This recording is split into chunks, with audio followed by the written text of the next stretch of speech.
అందరికీ నమస్కారం అండి. ఈసారి వీడియోలో 1952లో విడుదలైన తెలుగు చిత్రాల్లో అక్కినేని నాగేశ్వరరావు గారు, నందమూరి తారక రామారావు గారు నటించిన చిత్రాల గురించి మాట్లాడుకుందాం.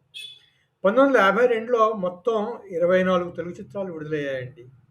అందులో అక్కినేని నాగేశ్వరరావు గారు ఒకే ఒక సాంఘిక చిత్రం 'ప్రేమ' అదొక్కటే అక్కినేని నాగేశ్వరరావు గారిది 1952లో విడుదలైన చిత్రం. నందమూరి తారక రామారావు గారివి తెలుగులో ఆ సంవత్సరం 3 చిత్రాలు విడుదలయ్యాయి. 'పెళ్లి చేసి చూడు', 'దాసి', 'పల్లెటూరు' సినిమాలు. అదనమాటండి. అంటే 24 చిత్రాలు విడుదలైతే వీళ్ళిద్దరి మధ్య 4 చిత్రాలు మాత్రమే వచ్చాయి. 1951లో అక్కినేని నాగేశ్వరరావు గారివి 5 తెలుగు చిత్రాలు, 5 తమిళ చిత్రాలు విడుదలయ్యాయి. ఆ సంవత్సరం రామారావు గారివి 2 తెలుగు చిత్రాలు మాత్రమే విడుదలయ్యాయి. 52 వచ్చేసరికి కొంచెం స్థితి మారింది. 52లో విడుదలైన అక్కినేని నాగేశ్వరరావు గారి సినిమాల గురించి చూసుకుంటే 'ప్రేమ' అని చెప్పుకున్నాం గదా! ఈ చిత్రం భరణి పిక్చర్స్ బ్యానర్ మీద భానుమతి గారు, పి. రామకృష్ణ గారు నిర్మించారు. దర్శకుడు పి. రామకృష్ణ గారు. సంగీతం సిఆర్ సుబ్బరామన్ గారు. ఇదే చిత్రాన్ని వాళ్ళు అదే సమయంలో కూడా తమిళంలో కూడా నిర్మించారు 'కాదల్' అనే పేరుతో. అంతే రామకృష్ణ గారి నిర్మాత దర్శకుడు, సుబ్బరామన్ గారు సంగీత దర్శకుడు. అలా చూసుకుంటే తెలుగు, తమిళ భాషలు కలిపి అక్కినేని నాగేశ్వరరావు గారి 2 సినిమాలు వచ్చాయన్నమాట. నందమూరి తారక రామారావు గారి సినిమాల గురించి చూసుకుంటే మొదటగా విడుదలైన సినిమా 'పెళ్లి చేసి చూడు' విజయ పిక్చర్స్ బ్యానర్ మీద నాగిరెడ్డి చక్రపాణిల నిర్మాతగా, ఎల్వి ప్రసాద్ గారు దర్శకుడుగా వచ్చింది. సంగీత దర్శకుడు ఘంటసాల.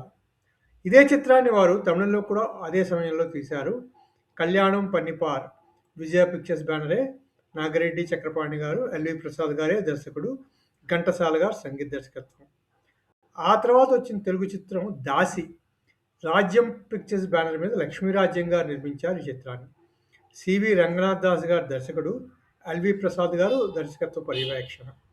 ఈ చిత్రానికి సిఆర్ సుబ్బరామన్ గారు, సుసర్ల దక్షిణామూర్తి గారు సంగీతం అందించారు. ఆ తర్వాత వచ్చిన మూడో తెలుగు చిత్రం నందమూరి తారక రామారావు గారిది 'పల్లెటూరు'. పీపుల్ ఆర్ట్ ప్రొడక్షన్స్ బ్యానర్లో వచ్చిందండి. పి. శివరామయ్య గారు నిర్మాతగా, తాతినేని ప్రకాశ్‌రావు గారు దర్శకుడిగా ఈ చిత్రం వచ్చింది. ఘంటసాల గారు ఈ చిత్రానికి సంగీత దర్శకుడిగా పనిచేశారు. అలా చూసుకుంటే రామారావు గారి 3 తెలుగు చిత్రాలు, 1 తమిళ చిత్రం. అంటే 4 చిత్రాలు విడుదలయ్యాయి తెలుగు, తమిళ భాషల్లో రామారావు గారివి 1952లో. నాగేశ్వరరావు గారివి తెలుగు, తమిళ చిత్రాలు 1952లో 2 చిత్రాలు మాత్రమే విడుదలయ్యాయన్నమాట. ఇదే సంవత్సరం ఇంకో విశేషం ఏమిటంటే ప్రముఖ నటుడు కొంగారు జగ్గయ్య గారి మొదటి చిత్రం ప్రియురాలు. ఆ చిత్రం కూడా ఇదే సంవత్సరం విడుదలైంది 1952లో. కృష్ణకుమార్ గారు ఆ చిత్రంలో నటించారు. అవండి 1952లో 24 తెలుగు చిత్రాలు వస్తే రామారావు గారివి, నాగేశ్వరరావు గారివి 4 చిత్రాలు మాత్రమే. కొంగర జగ్గయ్య గారు తెలుగు చిత్ర పరిశ్రమకి పరిచయమైన సంవత్సరం కూడా ఇదనమాట. ఇవండి చిత్ర విశేషాలు 52వి. ఈ వీడియో మీకు నచ్చితే సబ్స్క్రైబ్ చేయండి, షేర్ చేయండి, లైక్ చేయండి. మళ్ళీ ఇంకో వీడియోలో కలుసుకుందాము. అంతవరకు సెలవు. Thank you very much.